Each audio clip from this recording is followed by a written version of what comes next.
মনে স্টুডেন্ট, তোমরা পরের বছরই যারা বিটেক ইন কম্পিউটার সায়েন্স নিয়ে অ্যাডমিশন নিতে চলেছো, মানে একদম ডেডিকেটেড যে আমি কম্পিউটার সায়েন্স অ্যান্ড ইঞ্জিনিয়ারিং নিয়েই পড়বো, অথবা বিটেক ইন কম্পিউটার সায়েন্সের কোনো স্পেশালাইজেশন, মেনলি এআইডিএস বা এআইএমএল বা সাইবার সিকিউরিটি, এই টাইপের কোনো স্পেশালাইজেশন নিয়েও যদি পড়ার ইচ্ছে থাকে, নেক্সট ইয়ারেই মানে কামিং 2026 তোমরা যারা অ্যাডমিশন নেবে,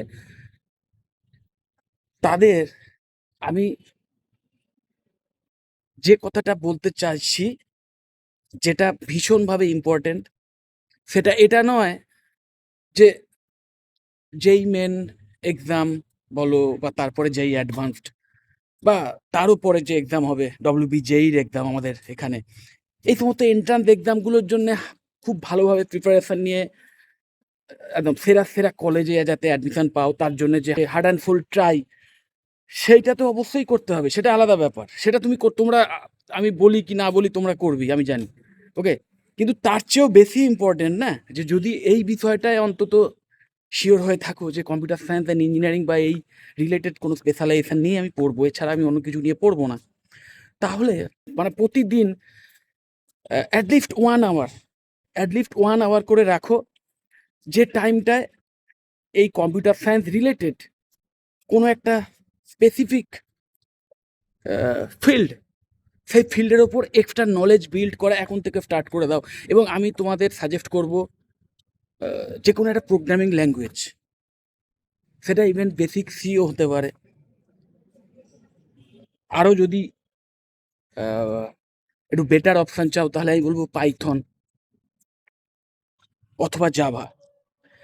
এইগুলোর মধ্যে যে কোনো একটা প্রোগ্রামিং ল্যাঙ্গুয়েজ চুজ করো, এবং সেই প্রোগ্রামিং ল্যাঙ্গুয়েজ রিলেটেড যত ওপেন সোর্স শেখার সোর্স পাবে, সোজা কথা ওপেন সোর্স যে প্ল্যাটফর্ম, সেইগুলোকে ইউজ করে প্রতিদিন অ্যাটলিস্ট 1 ঘন্টা করে সেইটা শেখার পেছনে সময় দাও। প্র্যাকটিস করো, কোডিং প্র্যাকটিস করো, নিজের কম্পিউটার বা ল্যাপটপ যাই থাকুক সেখানে সেটা প্র্যাকটিস করো।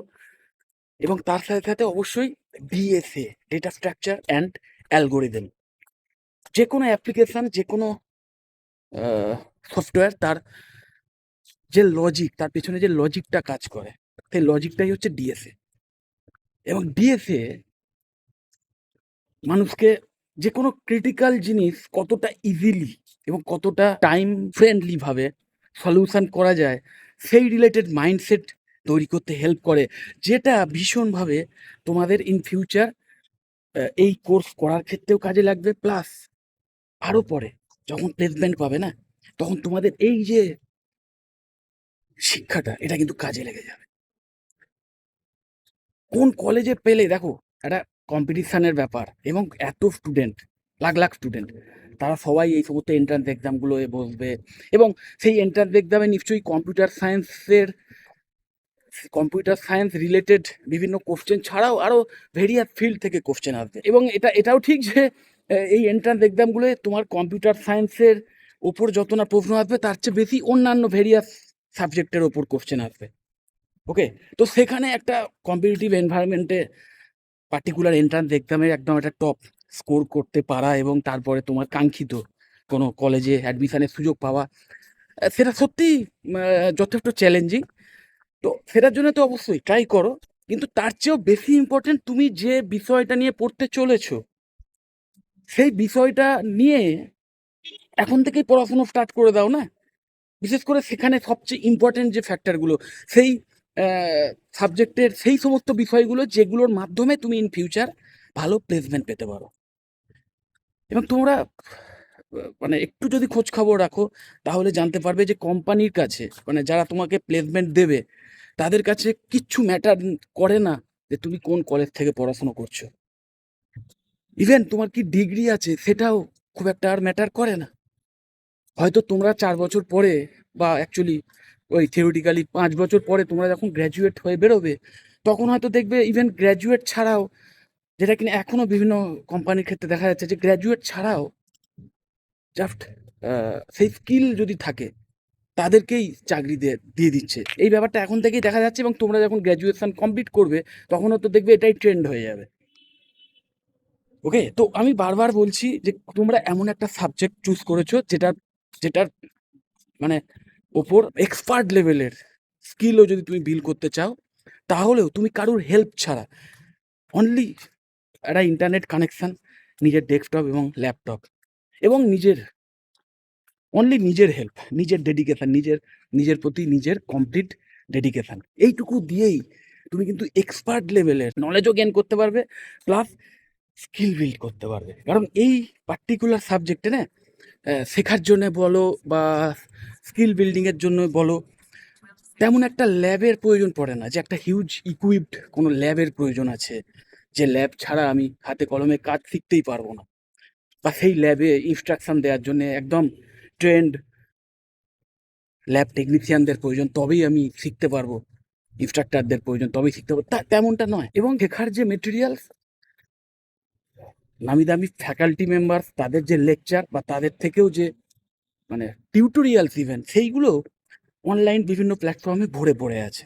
সেইগুলোকে ইউজ করে এই যে কোনো একটা প্রোগ্রামিং ল্যাঙ্গুয়েজ এবং তার সাথে সাথে ডিএসএ, এই দুটো নিয়ে অ্যাটলিস্ট এখন থেকেই নলেজ গেইন করা স্টার্ট করো, স্কিল বিল্ড করা শুরু করে দাও, নিজের বাড়ির কম্পিউটার বা ল্যাপটপেই প্র্যাকটিস করে করে। এবং ওই তারপরে যখন তুমি একটা কলেজে অ্যাডমিশন পাবে, এবং সেটা যদি তোমার ওই কাঙ্ক্ষিত কোনো কলেজ নাও হয়, আমি ধরে নিলাম কোনো সো কল্ড মানে বেনামি কোনো কলেজে তুমি বিটেক ইন কম্পিউটার সায়েন্স বা কম্পিউটার সায়েন্স রিলেটেড কোনো স্পেশালাইজেশন নিয়েই পড়াশুনো করার সুযোগ পেলে, তুমি হয়তো হাই ফাই কোনো কলেজে অ্যাডমিশনের চান্স পেলে না, নো ম্যাটার, কারণ তোমার মধ্যে অলরেডি সেই স্কিল বিল্ড করার খিদেটা তৈরি হয়ে গেছে, তুমি জানো কীভাবে করতে হয়, এবং তুমি নিজের ইনিশিয়েটিভ নিয়েই সেই জিনিসটা কন্টিনিউ করতে থাকবে তোমার গ্র্যাজুয়েশন কোর্স চলাকালীন, কারোর হেল্প ছাড়াই। এবং অবশ্যই একটা কলেজে অ্যাডমিশন নিচ্ছ, মোরাললেস সেই কলেজটা অ্যাটলিস্ট যদি ভ্যালিড একটা কলেজ হয়, এআইসিটি অ্যাপ্রুভড কলেজ, এবং একটা ইউজিসি রেকগনাইজড ইউনিভার্সিটি দ্বারা অ্যাফিলিয়েটেড কলেজ, এই দুটো বিষয়ে যদি থাকে, তাহলে সেই কলেজে অবশ্যই কিছু ফ্যাকাল্টিস এমন থাকবেনই যারা হেল্পফুল হবেন, তো তাদের থেকে আরও এক্সট্রা তুমি সাপোর্ট পেয়ে যাবে। ওকে, এবং সেই কলেজে প্লেসমেন্ট সেল যদি খুব বিশাল কিছু ইনঅ্যাক্টিভ হয়ও, তাও সেই প্লেসমেন্ট সেলে একজন দুজন অন্তত সিরিয়াস প্লেসমেন্ট অফিসার্স পেয়ে যাবে, যাদের থেকে আরও তুমি টিপস পাবে যে কীভাবে তুমি নিজেকে প্লেসমেন্ট রেডি করতে পারো। এবং সেই কলেজে আমি জানি, দেখো ম্যাক্সিমাম প্রাইভেট কলেজেই তারা কিন্তু চায় যাতে স্টুডেন্টরা ভালো জায়গায় চাকরি পায়, তত স্টুডেন্টরা চাকরি পাবে, তত বা প্লেসমেন্ট পাবে, তত কিন্তু সেই কলেজের নাম হবে, এবং পরের বছর অ্যাডমিশনের ক্ষেত্রেও তাদের অনেক সুবিধে হবে। তো প্রতিটা কলেজই চায় তাদের স্টুডেন্টরা যাতে ভালো জায়গায় প্লেসড হয়, প্লেসমেন্ট পায়। তো তার জন্য যেটুকু হেল্প দেওয়ার তারা কিন্তু দিতে আগ্রহী থাকেন। এবার তোমার উপর নির্ভর করছে তুমি কতটা নিতে পারবে। আমি জানি কিছু কিছু কলেজ এমনও আছে যেখানে হয়তো মেজরিটি অফ স্টুডেন্ট খুব বিলো অ্যাভারেজ স্টুডেন্ট হয়, এবং যে কারণে সেখানে পড়াশোনার এনভায়রনমেন্টও তেমন থাকে না, প্লাস হয়তো সেই কলেজের অথরিটিও বা সেই কলেজের যে ম্যানেজমেন্ট তারাও হয়তো তেমন একটা সিরিয়াস হয় না। এমনটা যে হয় না আমি সেটা বলছি না, হয়, কিন্তু সেখানেও তুমি যদি সিরিয়াস থাকো না, এবং তুমি যদি নিজের ডেডিকেশন দেখিয়ে তোমার নিজের যে গোল, সেই গোল অ্যাচিভ করার পেছনে একদম একটা কনফিডেন্ট মনোভাবাপন্ন হও, তাহলে তুমি তোমারটা ঠিক আদায় করে নেবে। এবং এটুকুই দরকার, এটুকু, এর বেশি কিছু দরকারও নেই। তো আমি বলবো এখন থেকেই স্টার্ট করো, কবে কোর্সে অ্যাডমিশন নেবে তারপরে শুরু করব, এমন মেন্টালিটি রেখো না। এবং মাথায় রাখবে এটাই কিন্তু একমাত্র ওয়ে যে ওই গ্র্যাজুয়েশন কমপ্লিট করার পরেই তুমি একটা ভালো স্যালারি নিয়ে প্লেসমেন্ট পেয়ে যাবে। এছাড়া এছাড়া সত্যি আর কোনো ওয়ে নেই, কারণ এই ফিল্ডে সবচেয়ে বেশি কম্পিটিশানও দেখা দেয়, কারণ মেজরিটি অফ স্টুডেন্টস কিন্তু এই ফিল্ডে আসছে, এবং যে ফিল্ডে বা যে ইন্ডাস্ট্রিতে যত বেশি ক্যান্ডিডেট আসে, সেখানে যোগ্য ক্যান্ডিডেটের সংখ্যাও বেশি হয়। ওকে, তো সেই যোগ্য ক্যান্ডিডেটের সংখ্যা যত বেড়ে যায় না, তত কিন্তু কম্পিটিশানের লেভেলটাও বাড়তে থাকে। তো ভ্যাকেন্সি যদিও বেশি এই ফিল্ডে, এই কম্পিউটার সায়েন্স অ্যান্ড ইঞ্জিনিয়ারিং ফিল্ডে বা এই রিলেটেড বিভিন্ন ইন্ডাস্ট্রিতে চাকরির সংখ্যাও প্রচুর, এবং সেখানে রিক্রুটমেন্টও হয়, কিন্তু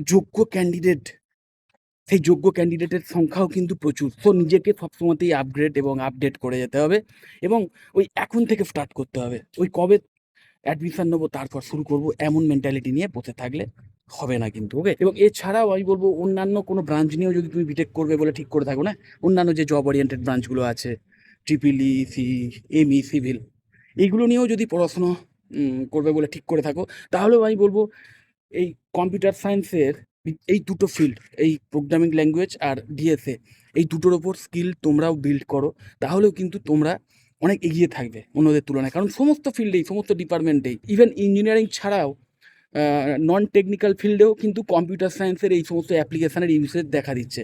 যারা এই বিষয়ে নলেজ রাখে, স্কিল রাখে, এই কোনো একটা প্রোগ্রামিং ল্যাঙ্গুয়েজ, বিশেষ করে পাইথন এবং ডিএসএ, তারা কিন্তু সমস্ত বিষয়তেই এক্সট্রা অ্যাডভান্টেজ পায়। এবং কিছু কিছু টুলস আছে মেকানিক্যাল ইঞ্জিনিয়ারিং বা সিভিল, সেখানে কিছু কিছু টুলস আছে, কিছু কিছু সফটওয়্যার আছে, সেই সফটওয়্যারগুলোর ইউসেজটাও ভীষণ ইম্পর্টেন্ট। অটোক্যাডের মতো একটা জাস্ট এক্সাম্পল হিসেবে দিলাম, এই টাইপের আরও বেশ কিছু সফটওয়্যার আছে, সেইগুলোর ইউসেজও কিন্তু তোমরা প্র্যাকটিস করতে শুরু করে দিতে পারো বাড়িতে বসে নিজের কম্পিউটারে। যে বিষয়গুলো কম্পিউটারে ইনস্টল করে প্র্যাকটিস করা সম্ভব বা কম্পিউটার থেকেই যে বিষয়গুলো নিয়ে শেখা সম্ভব, সেইগুলো এখন থেকে স্টার্ট করে দাও। যত আগে থেকে স্টার্ট করবে তত বেশি শিখবে, তত এগিয়ে থাকবে, তত কম্পিটিশানে বেটার করতে পারবে, ওকে? এবং আজকের এই কেরিয়ারে একটা কলেজে মানে চান্স পাওয়াটাই কিন্তু শেষ কথা নয়।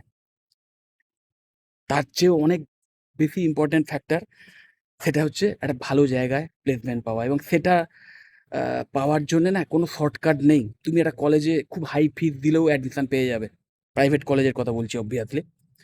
খুব হাই ফিস দিলেও অ্যাডমিশন পেয়ে যাবে। কিন্তু একটা ভালো কোম্পানিতে সত্যিকারের যদি একটা ভালো চাকরি পেতে চাও, একটা টপ লেভেলের কর্পোরেট সংস্থায়, সরকারি সংস্থার কথা তো বাদই দাও, টপ লেভেলের কর্পোরেট সংস্থাতেও যদি তুমি ভালো স্যালারি নিয়ে চাকরি পেতে চাও, তাহলে কিন্তু কোনো টাকা পয়সা দিয়ে তুমি ওখানে চাকরি পাবে না।